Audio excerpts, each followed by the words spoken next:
Assalamu alaikum wa rahmatullahi wa barakatuh. Paix et bénédiction sur vous tous, chers frères et sœurs, musulmans et chrétiens présents ici aujourd'hui. Je me nomme Abdallah, père de famille, simple croyant en quête de vérité et de compréhension mutuelle. Je remercie le professeur Dr Zakir Nek pour sa présence et pour son engagement constant en faveur du dialogue respectueux. Ma question est simple et directe. Vous avez affirmé à plusieurs reprises que certains ont tenté de vous piéger, y compris à travers des contextes politiques sensibles.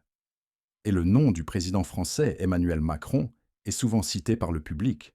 Pouvez-vous nous expliquer, avec sagesse et clarté, ce que cela signifie réellement et comment un musulman doit réagir face à ce type de situation, à la lumière du Coran et de la Sunna? Wa alaykum assalam wa rahmatullahi wa barakatuh. Cher frère Abdallah, je vous remercie pour votre question posée avec respect et je remercie également cette audience composée de musulmans et de chrétiens, car le dialogue sincère est toujours une porte vers la compréhension. Avant toute chose, je tiens à préciser un principe fondamental en islam. Le musulman est tenu par la vérité, la justice et la responsabilité de ses paroles. Allah subhanahu wa ta'ala dit dans le noble Coran, Surat al-Hujurat, verset 6, « Ô vous qui avez cru, si un pervers vous apporte une nouvelle, vérifiez-la, de peur que par ignorance vous ne portiez atteinte à des gens et ne regrettiez ensuite ce que vous avez fait. » Ce verset pose une règle universelle. Ne pas se laisser emporter par les émotions, les rumeurs ou les interprétations hâtives. Lorsque j'ai dit « ils ont tenté de me piéger », je ne parle pas d'un individu précis comme d'un ennemi personnel, et encore moins d'un appel à la haine ou à la confrontation. Je parle d'un phénomène ancien qui existe depuis l'époque des prophètes. Allah nous raconte dans le Coran que les messagers ont tous été confrontés à des tentatives de déstabilisation, de pièges intellectuels, politiques ou médiatiques. Dans la sourate Al-An'am, verset 112, Allah dit « Ainsi, à chaque prophète avons-nous assigné un ennemi, des diables parmi les hommes et les djinns qui s'inspirent trompeusement les uns aux autres des paroles enjolivées. » Cela signifie que lorsque quelqu'un appelle à Dieu avec clarté, il suscite inévitablement des réactions, parfois honnêtes, parfois malveillantes. Concernant les contextes politiques modernes, y compris en Europe et en France, le musulman doit comprendre une chose essentielle. L'islam ne se construit pas contre quelqu'un, mais pour la vérité. Le prophète Mohammed, que la paix et le salut d'Allah soient sur lui, lorsqu'il était à la Mecque, a été accusé, provoqué, interrogé avec l'intention de le mettre en défaut. On lui posait des questions, non pas pour apprendre, mais pour le faire trébucher. Pourtant, Allah lui dit dans la sourate Al-Ahzab, verset 48, « N'obéis pas aux mécréants et aux hypocrites. Ne prête pas attention à leurs nuisances et place ta confiance en Allah. » Voilà la méthode prophétique. Fermeté dans les principes, calme dans le comportement, sagesse dans la parole. Quand un responsable politique, quel qu'il soit, parle de l'islam, des musulmans ou de figures islamiques, le croyant ne doit ni idolâtrer ni diaboliser. Il doit analyser avec justice. Allah dit dans la sourate Al-Ma'ida, verset 8, « Ô vous qui avez cru, soyez stricts dans vos devoirs envers Allah et équitables dans vos témoignages. Que la haine pour un peuple ne vous incite pas à être injuste. Soyez justes. Cela est plus proche de la piété. » Même si l'on se sent incompris, caricaturé ou provoqué, l'islam nous interdit l'injustice et l'exagération. Le piège, cher frère Abdallah, n'est pas seulement extérieur. Il est aussi intérieur. Shaitan cherche à pousser le musulman à la colère aveugle, à la victimisation permanente ou à la réaction émotionnelle. Le prophète, que la paix et le salut d'Allah soient sur lui, a dit dans un hadith authentique rapporté par Al-Bukhari et Muslim, « Le fort n'est pas celui qui terrasse les gens, mais celui qui se maîtrise lorsqu'il est en colère. » Lorsque des débats médiatiques ou politiques deviennent tendus, le musulman doit se demander Est-ce que ma réaction me rapproche d'Allah ou m'en éloigne?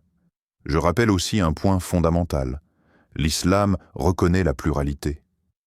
Allah dit dans la sourate Al-Kafirun, « À vous votre religion et à moi la mienne ». Cela n'est pas une déclaration de guerre, mais une reconnaissance claire de la coexistence. Lorsque je participe à des débats ou que je réponds à des critiques, mon objectif n'est pas de vaincre, mais d'expliquer. Le Coran dit dans la sourate An-Nahl, verset 125, « Appelle au sentier de ton Seigneur avec sagesse et bonne exhortation, et discute avec eux de la meilleure façon. » Ainsi, quand certains cherchent à provoquer, à piéger par des questions biaisées ou des montages médiatiques, la réponse islamique est la transparence, la patience et la connaissance. Le prophète, que la paix et le salut d'Allah soient sur lui, a été interrogé sur des sujets sensibles, parfois avec hostilité, et pourtant, il n'a jamais trahi le message pour plaire, ni pour éviter la critique. Il disait la vérité avec miséricorde. Je dis aussi à mes frères et sœurs musulmans, ne faites pas de personne ou de gouvernement le centre de votre foi. Le centre de notre foi est Allah. Les contextes politiques changent, les dirigeants passent, mais le Coran demeure. Celui qui s'accroche au livre d'Allah et à la sunna authentique ne sera pas égaré. Comme le prophète, que la paix et le salut d'Allah soient sur lui, l'a dit dans un hadith rapporté par Malik, « Je vous ai laissé deux choses, tant que vous vous y attacherez, vous ne vous égarerez jamais, le livre d'Allah et ma sunna. » Enfin, je veux m'adresser à cette audience, musulmans et chrétiens. Ne laissez pas les tensions politiques détruire le respect humain. Nous pouvons être en désaccord sans être ennemis. Nous pouvons débattre sans nous déshumaniser. L'islam appelle à la justice, à la dignité et à la responsabilité morale. Si vous avez trouvé ce rappel bénéfique, je vous invite à soutenir ce travail de dialogue. Abonnez-vous, aimez, partagez autour de vous et écrivez en commentaire ces paroles qui unissent les croyants dans la reconnaissance de l'unicité divine. Allah Akbar. Elle touche à la manière dont l'islam enseigne aux croyants à vivre dans un monde complexe, où les rapports de force médiatiques, politiques et culturels sont réels. Allah nous rappelle dans la sourate Al-Baqarah, verset 286, que Allah n'impose à aucune âme une charge supérieure à sa capacité. Cela signifie que le musulman n'est pas tenu de contrôler le monde, mais de contrôler sa propre fidélité aux principes divins.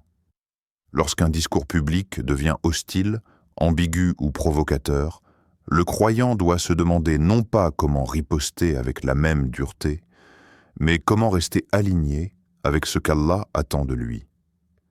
Il est important de comprendre que l'islam ne se définit pas par la réaction.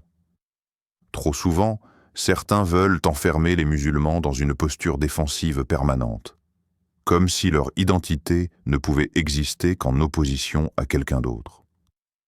Or, le Coran construit l'identité musulmane autour de la soumission à Dieu, de la rectitude morale et du témoignage de la vérité. Allah dit dans la sourate Al-Baqarah, verset 143, « Ainsi, nous avons fait de vous une communauté du juste milieu, afin que vous soyez témoins pour les gens. » Être du juste milieu signifie refuser l'excès, refuser la colère aveugle, refuser aussi la compromission. C'est une voie exigeante, mais noble. Lorsque des responsables, des journalistes ou des intellectuels cherchent à provoquer le débat en posant des questions piégées, l'objectif n'est souvent pas de comprendre l'islam, mais de produire une réaction émotionnelle qui pourra être exploitée. Le musulman conscient ne tombe pas dans ce piège car il sait que sa dignité vient d'Allah. Le prophète, que la paix et le salut d'Allah soient sur lui, a été insulté, moqué, rejeté, et pourtant Allah lui a révélé dans la sourate Al-Qalam « Et tu es certes doté d'un caractère immense. » Ce caractère immense se manifestait par la patience, la constance et la clarté du message. Je tiens aussi à rappeler que le dialogue n'est pas une faiblesse. Certains pensent que dialoguer, expliquer, répondre calmement, c'est reculer. En réalité, Le dialogue est une forme de force intérieure. Le Coran rapporte de nombreux dialogues entre les prophètes et leur peuple, parfois dans des contextes très tendus. Ibrahim alayhi salam discute avec son père, avec son peuple, avec le roi tyrannique sans jamais perdre sa dignité. Allah rapporte cela pour nous enseigner une méthode. Il dit dans la sourate Maryam que Ibrahim s'adresse à son père avec douceur, même lorsqu'il rejette la vérité. Cela montre que la fermeté dans la croyance peut coexister avec la douceur dans le ton. Dans les sociétés contemporaines, en particulier en Occident, le musulman est souvent sommé de se justifier en permanence. On lui demande de répondre pour des actes qu'il n'a pas commis, pour des paroles qu'il n'a pas prononcées, pour des idéologies qui ne représentent pas l'islam. Ce climat peut créer de la fatigue morale. Mais le Coran nous rappelle que la vérité n'a pas besoin de cris pour exister. Allah dit dans la sourate Fussilat, verset 33, « Qui profère plus belles paroles que celui qui appelle à Allah, accomplit de bonnes œuvres et dit « Je suis du nombre des musulmans » La meilleure réponse reste la cohérence entre le discours et le comportement. Il est aussi essentiel de distinguer la critique légitime de la provocation idéologique. L'islam n'interdit pas la critique ni la question. Le Coran lui-même invite à la réflexion, à l'usage de la raison. Mais lorsque la critique est utilisée comme un outil pour humilier, exclure ou caricaturer, elle perd toute valeur intellectuelle. Face à cela, le croyant ne doit ni se taire par peur, ni répondre par l'insulte. Il doit répondre par la connaissance. Le prophète, que la paix et le salut d'Allah soient sur lui, a dit « Les savants sont les héritiers des prophètes ». Cela signifie que la réponse durable aux tensions n'est pas la violence verbale ou physique, mais l'éducation, la pédagogie et la transmission. Je m'adresse ici aussi aux jeunes musulmans qui m'écoutent. Ne laissez pas les débats médiatiques définir votre foi. Votre islam ne dépend pas de l'opinion d'un président, d'un journaliste ou d'un polémiste. Votre islam dépend de votre relation avec Allah, de votre prière, de votre éthique, de votre honnêteté. Si vous êtes juste, patient et sincère, vous êtes déjà en train de répondre aux accusations sans prononcer un seul mot. Le Coran dit dans la sourate Al-Asr que l'humanité est en perdition, sauf ceux qui croient, accomplissent de bonnes œuvres, se recommandent mutuellement la vérité et la patience. Voilà le programme islamique. Il faut également rappeler que l'islam reconnaît la diversité des contextes politiques et culturels. Le prophète, que la paix et le salut d'Allah soient sur lui, a vécu à la Mecque comme minorité opprimée, puis à Médine comme chef d'une communauté plurielle. Dans chaque situation, il a agi avec sagesse, en tenant compte des réalités sans jamais renoncer aux principes. Cela nous enseigne que le musulman doit être lucide. La lucidité n'est pas la naïveté, mais elle n'est pas non plus la paranoïa. Tout n'est pas complot, mais tout n'est pas bienveillance non plus. La voie médiane consiste à analyser avec intelligence et à agir avec intégrité. Quand je dis que certains ont voulu me piéger, je parle d'un mécanisme connu, isoler une phrase, la sortir de son contexte, la présenter comme une menace ou une provocation. Ce mécanisme n'est pas nouveau. Les ennemis des prophètes faisaient déjà cela. Ils disaient « il est fou, il est sorcier, il divise ». Allah rapporte ces accusations non pas pour les valider, mais pour montrer que la vérité dérange toujours les structures injustes. Le croyant ne doit donc pas être surpris par l'opposition, mais il ne doit pas non plus en faire une obsession. Enfin, j'insiste sur un point fondamental. L'islam appelle à la responsabilité individuelle. Chacun sera jugé pour ce qu'il a dit et fait.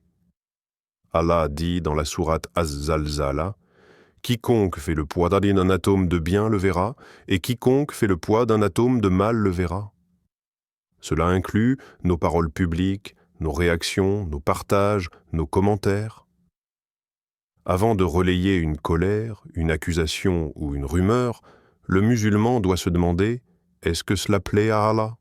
Est-ce que cela élève le niveau du débat ou est-ce que cela l'abaisse? Ainsi, le croyant conscient ne se laisse pas enfermer dans une narration de confrontation permanente. Il choisit la voie de la constance, de la sagesse et de la confiance en Allah. Il sait que la vérité a son propre rythme et que la patience est une forme de victoire intérieure.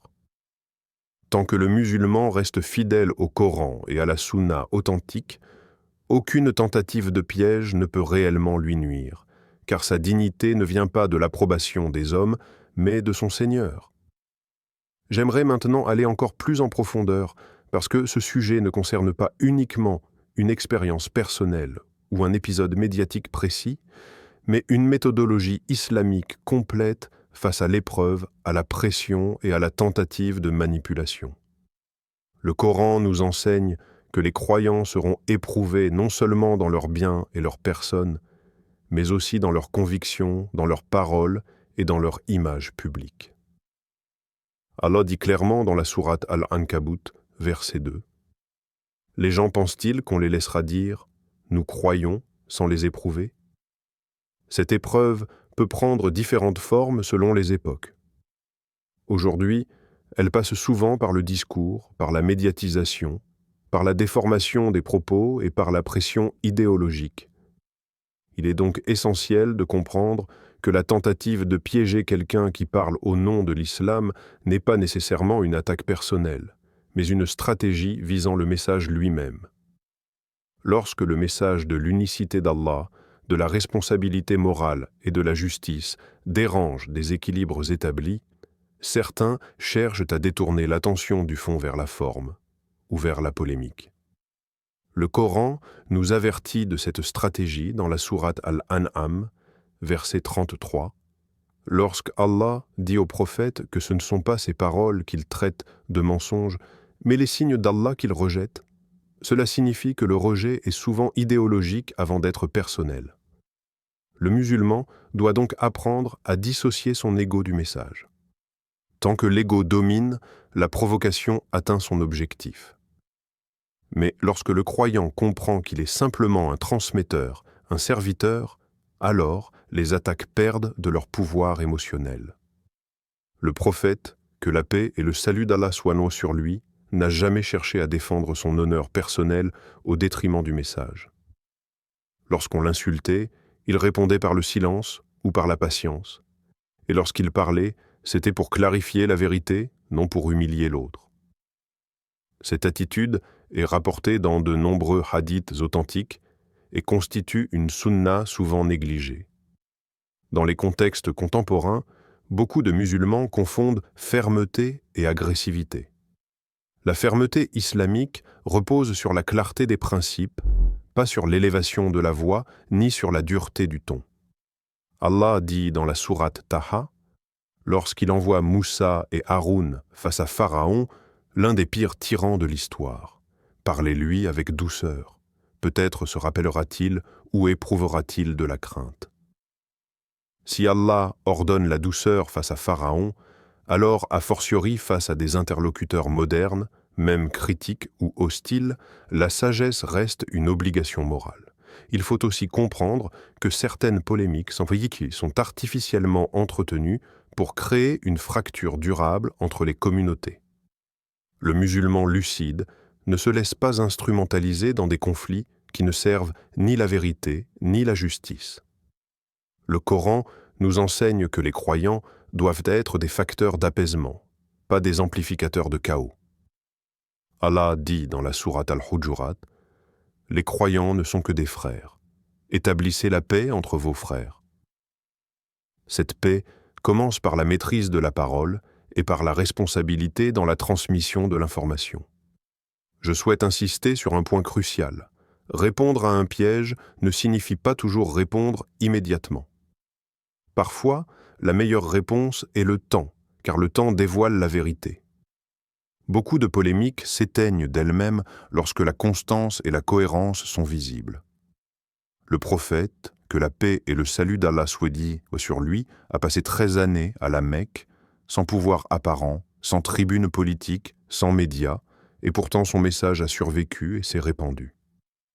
Cela nous enseigne que la précipitation, n'est pas une qualité spirituelle. Le Coran répète souvent l'appel à la patience, car la patience est une forme de sagesse active. Je m'adresse ici également aux non-musulmans présents, ou à ceux qui écoutent ce type de discours avec curiosité. L'islam n'est pas un bloc monolithique de colère ou de revendication. Il est avant tout un appel à la conscience, à la responsabilité individuelle et à la paix intérieure par la soumission à Dieu. Lorsque vous voyez un musulman calme face à la provocation, sachez que ce n'est pas de la faiblesse, mais l'expression d'une discipline spirituelle. Et lorsque vous voyez un musulman perdre son calme, sachez que cela ne représente pas l'enseignement prophétique, mais une lutte intérieure non encore maîtrisée.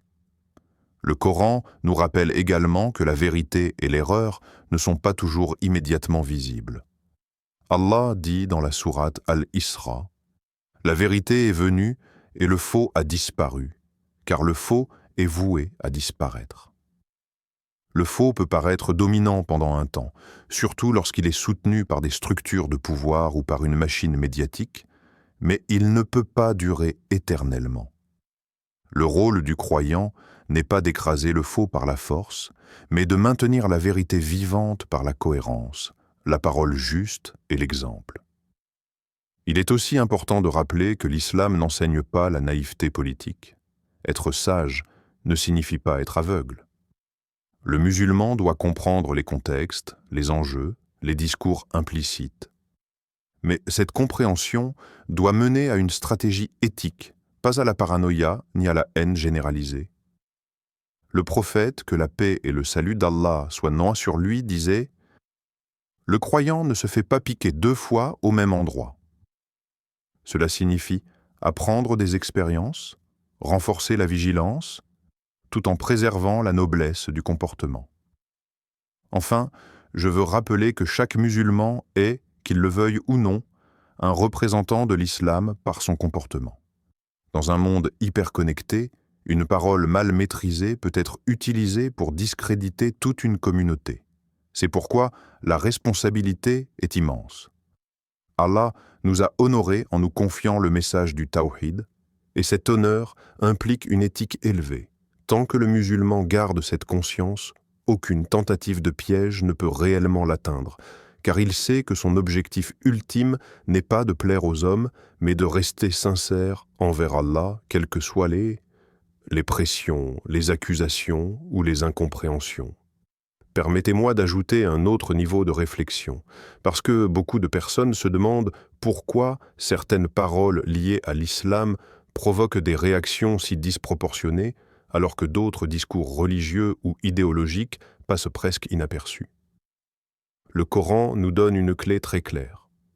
La vérité met toujours en lumière les incohérences, et cette lumière dérange ceux qui préfèrent l'obscurité du confort intellectuel.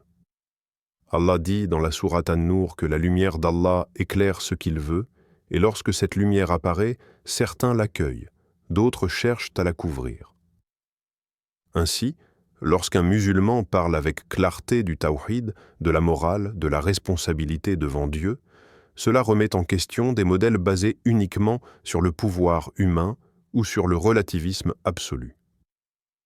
Il faut comprendre que dans l'histoire, chaque fois que la religion a été réduite à une affaire purement privée, sans impact moral sur la société, cela a arrangé certains systèmes.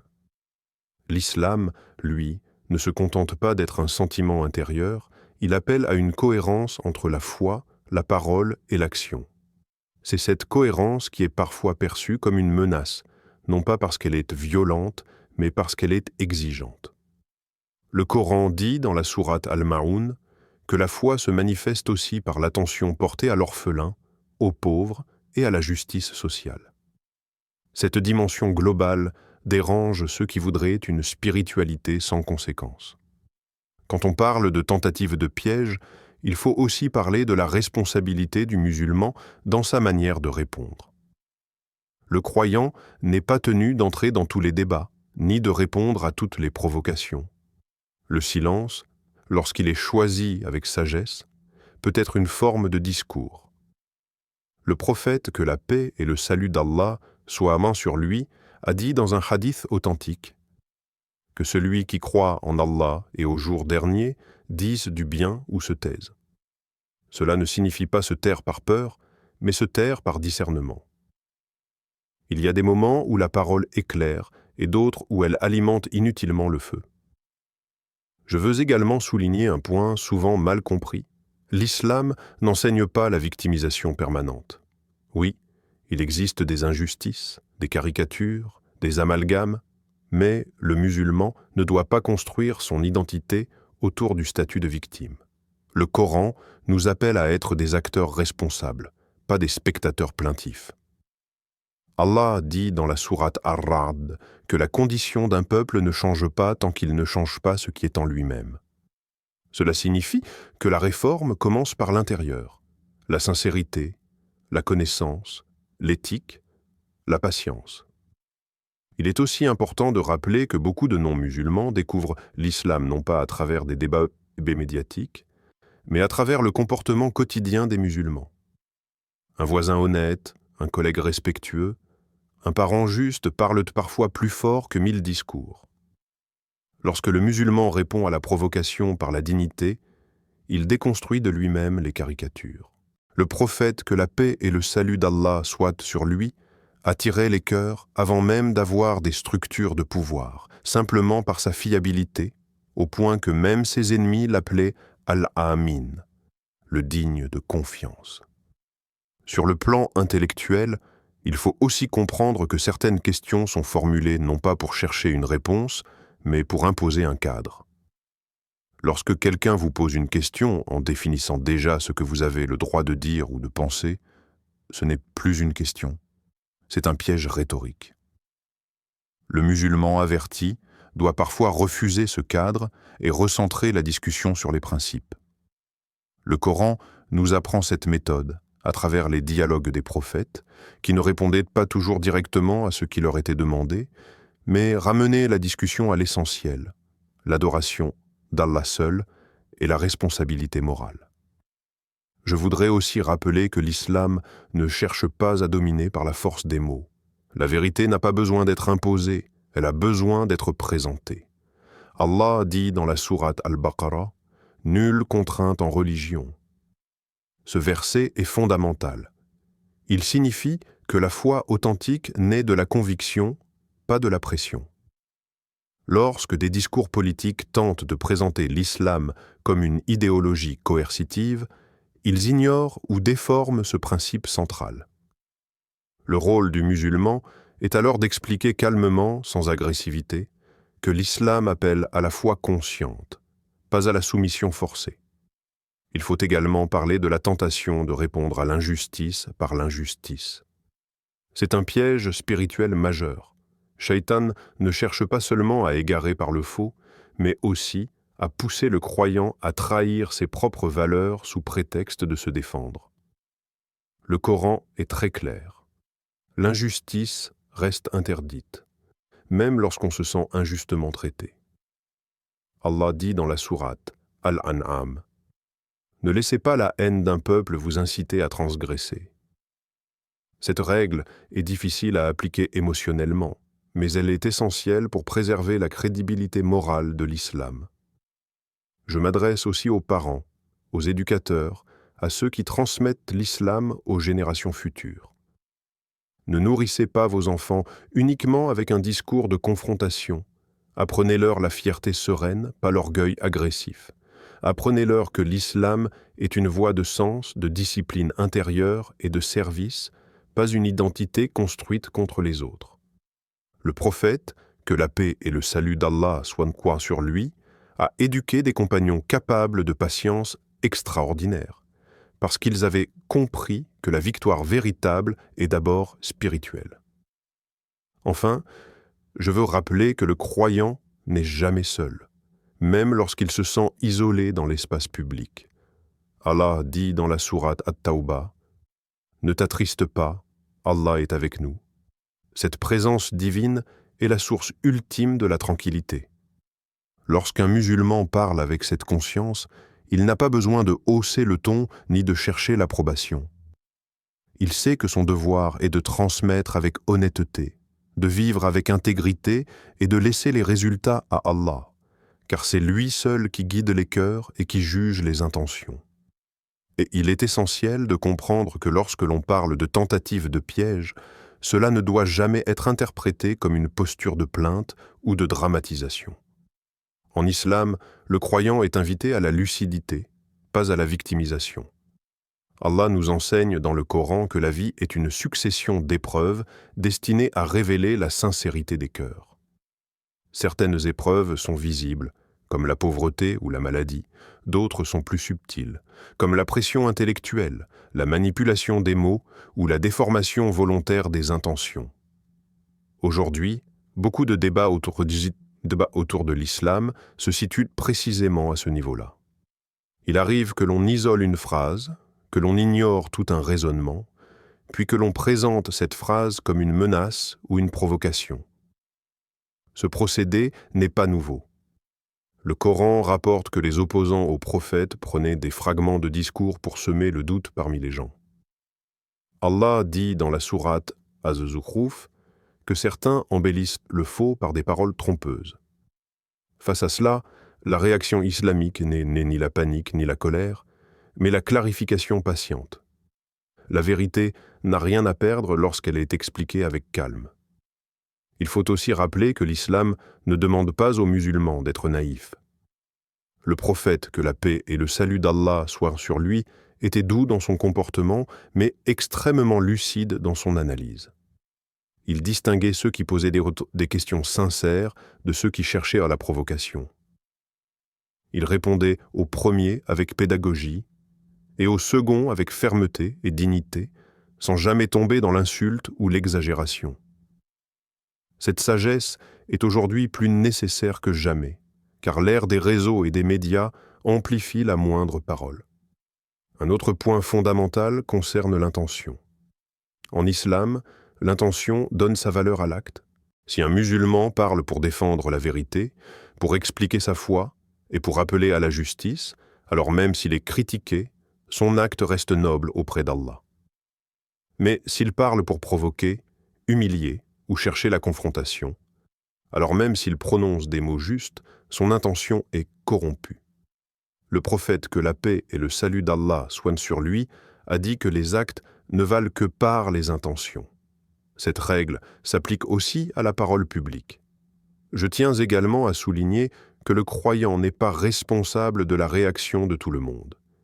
Il est responsable de sa sincérité, de sa justesse et de son comportement.